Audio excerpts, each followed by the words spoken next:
Allah says in chapter 4 verse 64, وَلَوْ أَنَّهُمْ إِذْ ظَلَمُوا أَنفُسَهُمْ جَاءُوكَ. When the people wrong themselves, they come to you. فَاسْتَغْفَرُوا اللَّهِ. They ask for istighfar from Allah. And that's it, right? That should be enough, no? Quran says no. وَاسْتَغْفَرَ لَهُمُ الرَّسُولُ. The Prophet then must do istighfar. Two things here. First of all, they come to you. They come to you, Ya Rasulullah. So if I can just sit at home and say, Ya Allah, forgive my sins. Why did they need to come to the Prophet? Think about it.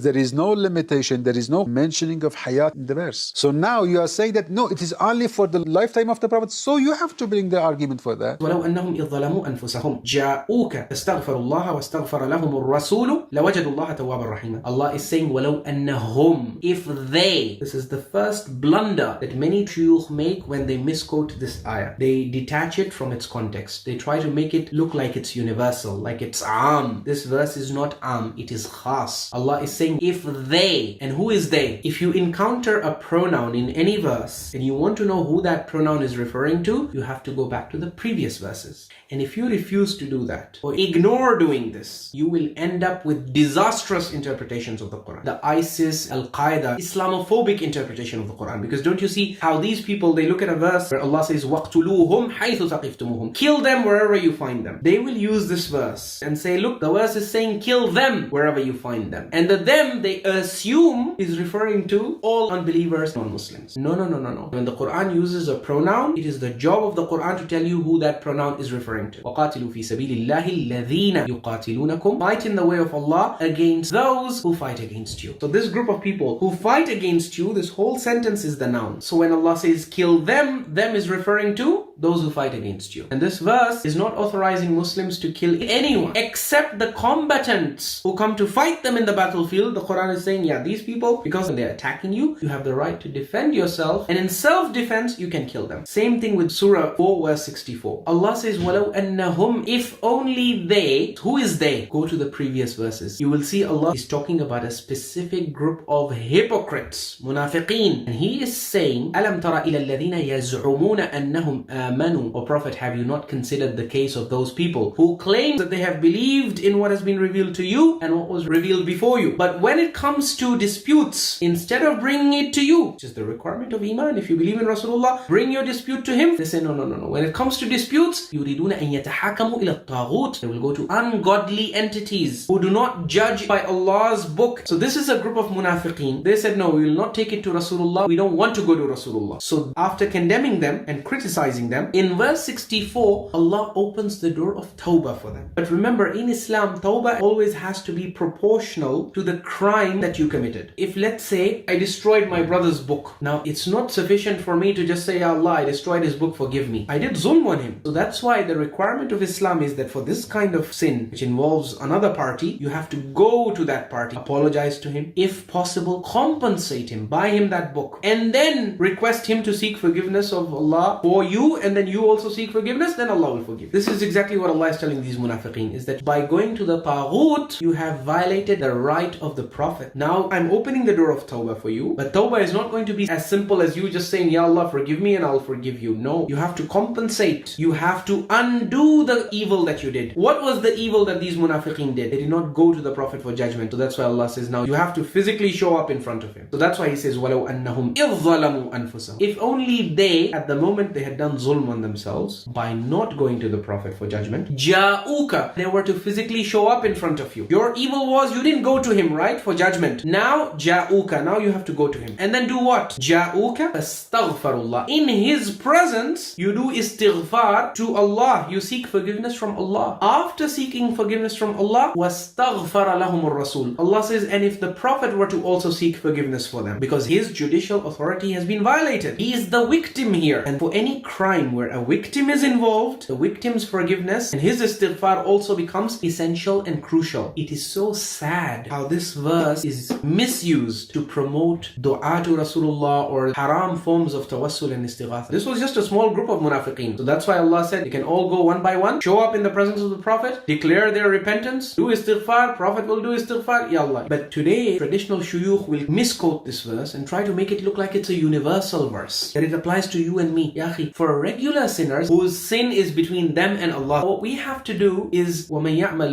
سُوءًا أَوْ يَظْلِمْ نَفْسَهُ ثُمَّ يَسْتَغْفِرِ اللَّهَ يَجِدِ اللَّهَ غَفُورًا رَحِيمًا. Allah says whoever does evil or does zulm on his nafs ثُمَّ يَسْتَغْفِرِ اللَّهَ, and then you do istighfar from Allah, يَجِدِ اللَّهَ غَفُورًا رَحِيمًا, he will find Allah to be very forgiving and merciful. Notice in this verse Allah says وَمَنْ يَعْمَلْ, whosoever does evil. This is the absolute general verse. Notice how there is no mention of the Prophet. For us, if we have sinned, Allah does not require us to show up to go to the Prophet. The Prophet is no longer accessible to us. Rasulullah cannot be accessed. And aslan, this is not a requirement. And why is this not a requirement for us? The very language of the verse. وَلَوْ أَنَّهُمْ إِظْظَلَمُوا. Allah is saying if they, when they had done this zulm. This verse is specific. It is khas. He's talking about those munafiqeen, not about regular sinners like you and me. I can argue on the day of judgment, Ya Allah, you created me 1400 years after the Prophet. Therefore, out of Allah's adala, justice, this should apply throughout, whether the Prophet is alive or not alive. We are not ma'soomeen. We will commit sins. So when you commit a sin, the door is always open. The door of Rasulullah sallallahu alayhi wa You go to Rasulullah sallallahu alayhi wa and ask him, Ya Rasulullah, pray for me. People have this tendency whereby they think justice means that you establish absolute equality between all stakeholders. If let's say I have a male employee and a female employee, I should be treating them exactly in the same manner, with no regard for any of their biological differences. So when my female employee comes to me seeking maternity leave, I should say, no, I'm not giving you any maternity leave because I'm not giving my male employee any such leave. So I'm not going to give it to you. This is absolute equality. Is it fair or is it unjust? So people want Allah to create absolute equality between us and those people who are alive at the time of the Prophet. It doesn't work like that. Allah has not established absolute equality between people. Absolute justice, but it's not absolute equality. So Allah subhanahu wa ta'ala says, look, everyone has their package of responsibilities and rights that are unique and specific to them. You have to look at the whole package. Just like if I were to give this boy 2 chocolates today, and I give this other boy, I give him 3 chocolates. On the face of it, I'm unfair because I did not act with equality. But let's say tomorrow, I balance it off by giving 3 chocolates to the one whom I gave 2, and the one whom I gave 3, I give 2. So I gave both of them a total of 5 chocolates. It's just that if you look at half the picture, if you look at what I'm giving to each of them on a particular day, you might feel like I'm being unjust. But if you look at the larger picture, the bigger picture, overall, I'm being absolutely fair with both of them. So similarly, when you compare our situation with the situation of those who were alive at the time of the Prophet, you will see that yes, it is true Allah gave them certain privileges, but He balanced it off by burdening them with certain very difficult obligations which we have been exempted from. So the problem is you're only looking at half the picture. You're looking at the luxuries that the Sahaba who lived close to the Prophet had during the Prophet's time, but you're not looking at the huge burden of responsibility that was also placed on their shoulders. For example, that at any moment they could be called upon to go for jihad and they would have to sacrifice their lives for the sake of Allah. So He may have deprived us of the privilege of meeting the Prophet, but He has also exempted us from certain very difficult responsibilities that He placed on the shoulders of the companions of the Prophet and all those people who lived in close proximity to him in the city of Medina. And ultimately Allah knows best who to place where. But we cannot argue that Allah has been unjust with us. What He gave them, He has not given us. But also what He has given us, He did not give them. Look at the standard of living today. In the time of the Holy Prophet, traveling used to be so difficult. People from faraway places had great difficulty coming for pilgrimage. Today it's so much easier. In the time of the Prophet, people had to travel thousands of miles to gain knowledge. Today, knowledge is available to you at the click of a button. Yeah, so please grow up and get over this childish mentality that, oh, if Allah did something for them, He has to give me the exact same thing, and if He doesn't, He's unjust. No, my dear brothers and sisters. Allah, as part of His test, He can give you whatever He wants, He can deprive you of whatever He wants. And the even stronger argument would be that if you're going to argue like this, you will inevitably end up concluding, wal-iyadhu billah, that Allah is unjust. Because this whole argument is premised on a presumption that whatever facilities Allah grants to the people who are alive in Medina at the time of the Prophet, He must give us as well. If He deprives us of even a single facility that was available to the people of Medina at the time of the Prophet, wal-iyadhu billah, somehow Allah has been unjust. This is the argument of this Shaykh. I can argue on the day of judgment, Ya Allah, you created me 1400 years after the Prophet. Therefore, out of Allah's adala, justice, this should apply throughout,